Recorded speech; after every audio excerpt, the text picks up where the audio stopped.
गुरुजी कोटि कोटि प्रणाम। खुश हो बेटा। मेरे डीएनए में 4 लोग हैं। हाँ मैं, मेरे पिताजी, मेरा एक बड़ा भाई और एक छोटा भाई। हाँ पिछले महीने जनवरी में मैं आईसीयू में एडमिट था। हाँ 8 मिनट तक मेरी सांस चली गई थी। तो हाँ बेटा। बाबा माँ का कृपा है कि मैं वापस बच गया। और 4 दिन बाद जब आईसीयू से बाहर निकला तो डॉक्टर ने बोला कि मेरी किडनी पूरी सिकुड़ गई है और हफ्ते में 3 दिन डायलिसिस बोला है। अब वो बोल रहे या तो आप किडनी ट्रांसप्लांट करा लो या तो उम्र भर डायलिसिस करवाते रहो। और मामा वो चीज़ से बहुत परेशान हूँ, डायलिसिस से। मेरा वजन भी सब चला गया है, पानी भी ज़्यादा नहीं पी सकता, ज़्यादा कुछ खा नहीं सकता।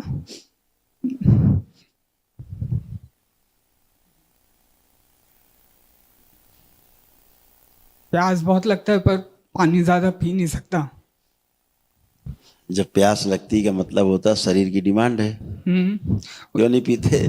छाती में पानी भर जाता है। डॉक्टर को क्या पता कि आपको प्यास लग रही है? आपको पता है ना प्यास लग रही है। हाँ। तो आपको पता है प्यास लग रही है तो पानी पीना है। शरीर खुद ही में इनकार कर देता है। अगर शरीर को आवश्यकता नहीं होती है पानी की, खाने की, तो पानी नहीं मांगता, भूख नहीं लगती। आप जबरदस्ती खाते हैं, नुकसान करता है। प्यास नहीं लग रही है फिर भी आप पानी पी रहे हैं तो नुकसान करता है। लेकिन प्यास लग रही है मतलब शरीर की आवश्यकता है। और फिर आप पानी नहीं दे रहे हैं तो फिर आपको दिक्कत होगी, फिर तो डिहाइड्रेशन होगा फिर। हाँ बाबा। तो फिर मेरे को बोला ऐसा कौन डॉक्टर बेवकूफ बता दिया कि प्यास लगे और पानी नहीं पियो? वही किडनी का तकलीफ है तो बोलते कि भाई बात वही फिर भाई, ये शरीर जानता है किडनी को क्या चाहिए, किडनी में क्या हो रहा है कि डॉक्टर को पता है ये बात। हाँ। आपके शरीर को पता है ना। तो प्यास तो आपको लगेगी अगर पानी की आवश्यकता अंदर शरीर में है। अंदर अगर भूख है, क्यों आती है भूख? क्योंकि भोजन की आवश्यकता है। हाँ। तो डिमांड करती है शरीर भूख के द्वारा। अंदर पानी की कमी है तो शरीर डिमांड करता है प्यास के द्वारा है। हाँ। तो ऐसा तो नियम नहीं बनाना कि नहीं 1 घंटे में आधा गिलास पानी पीना है, नहीं 2 घंटे में 1 गिलास पानी पीना ही पीना, ये तो है नहीं कुछ। भूख लग रहा है तो खाना खा रहे हैं, प्यास लग रही है तो पानी पी रहे हैं, ये तो नेचुरल है। अब इसको अगर कोई रोकेगा तो बेवकूफ है नंबर 1 का। अब सोचो। इसलिए बाबा मैं कुछ भी नहीं किया। मेरे को ट्रांसप्लांट बोले, मेरे को डायलिसिस अरे बोले, वो ठीक है बेटा, सब छोड़ के इधर आ गया। बेटा दरबार देखता है, किडनी विडनी सब आपकी ठीक है। हाँ। ठीक है, किडनी में आपके कुछ नहीं हो रहा है। ये डॉक्टर है नंबर 1 के बेवकूफ, जो आपसे कह रहा है बेवकूफ आदमी है। गले में ये भी तो आप जो दवा खा रहे हो समस्या वो है आपकी। हाँ समझ गए? ठीक है। हाँ, किडनी समस्या नहीं है। जो दवा आपको चबवा रहे हैं डॉक्टर साहब चबेना की तरह, वो समस्या है। इतनी हार्ड दवा ले रहे हो, गरम गरम दवा खा रहे हो, तो पानी का डिमांड नहीं होगा बॉडी में। हाँ। और नहीं पियोगे पानी तो दवा क्या करेगी? फाड़ देगी अंदर। तो दवा तो उल्टा काम करेगी ना। फिर आपका जो यूरेथ्रा है, पेशाब का रास्ता, सूज रहा है। हाँ। सूजन आ रही है तो सूजन है अच्छा। यूरेथ्रा में। क्यों सूजन है? बीच में पेशाब भी बंद हो गया था, फिर धीरे धीरे बता तो रहा हूँ कि सूजन है पेशाब के रास्ते में। ठीक है ना? हाँ। अभी वर्तमान दिखा रहा था सूजन है दरबार। अभी तुम दरबार आए हो तब से वो कम हुई है। हाँ तब आपका यूरिन हो रहा है। हाँ अभी हो रहा है। हाँ, इसलिए यूरिन पास हो रहा है कि अब दरबार आए हो, सूजन खत्म की दरबार ने।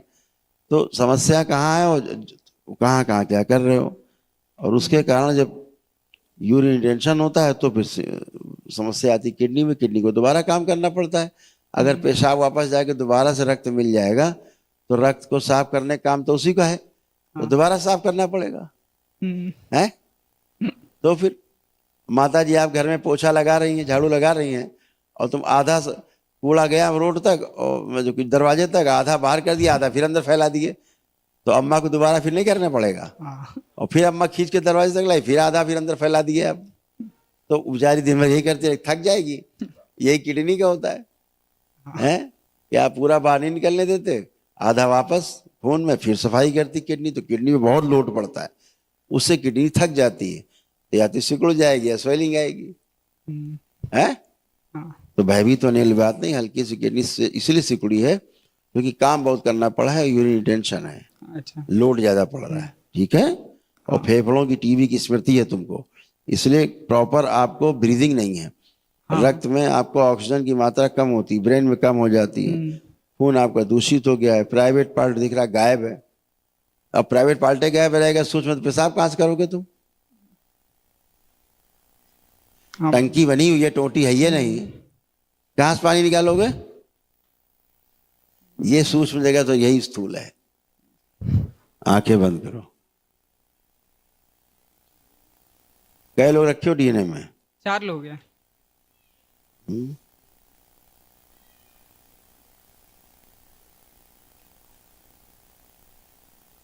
इनका ऊर्जा पद तोड़ दिया जाए, अलग किया जाए इनका ऊर्जा पद तोड़ के सबसे शुद्धि सिद्ध मन सक्रिय करके सभी चल संपत्तियां शुद्ध पवित्र प्रकाशित कर दिए। औषधियों के कारण जो आंखों में धुंधलापन आ रहा है वह स्मृति नष्ट की जाए। गुदा द्वार में जो इन्फेक्शन हो रहा है वो स्मृतियां भी नष्ट कर दी जाए। पैरों में कंपन और सूजन आ रही वो स्मृति नष्ट की जाए।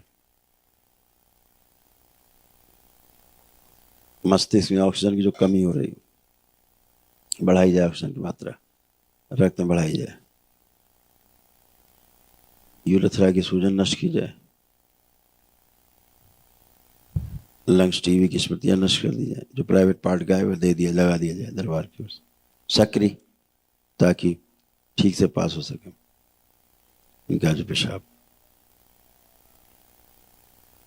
गालब्लैडर जो श्रिंक हो रहा है इसकी स्मृतियां नष्ट की जाए। पसली के पास जो दर्द आते हैं नष्ट किए जाए। दूषित रक्त शुद्ध कर दिया जाए।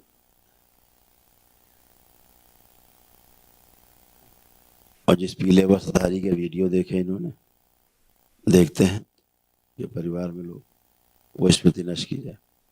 जिसकी स्वयं की किडनी खराब है उसकी स्मृतियां नष्ट की जाए, जो जुड़ गया है भाव से। प्रहार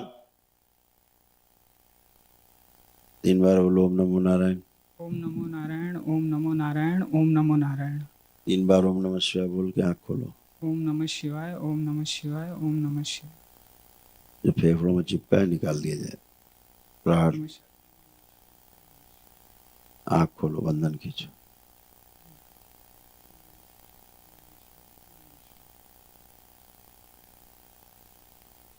चलो खुश रहो। अब उठ बैठ के देखो, बैठ उठ पा रहे हो? ठीक। ये सब बंद हो रहा था, बैठना उठना है, थोड़ा कमजोर हो रहा था। हाँ वो यही रहता है। गुरुदेव बढ़िया है सब। एक भेंट लाया हूँ। धन्यवाद बेटा। खूब खुश माँ के रहो। लिए चुन रही है, बाबा जी के लिए सामान, और मेरी तरफ से मेरे को दान करना था, तो मैं भंडारे के लिए दान करना चाहता हूँ। इच्छा खुश है हो मेरी। बेटा, खुश हो बेटा। धन्यवाद बेटा, बहुत धन्यवाद। खूब खुश रहिए, प्रसन्न रहो।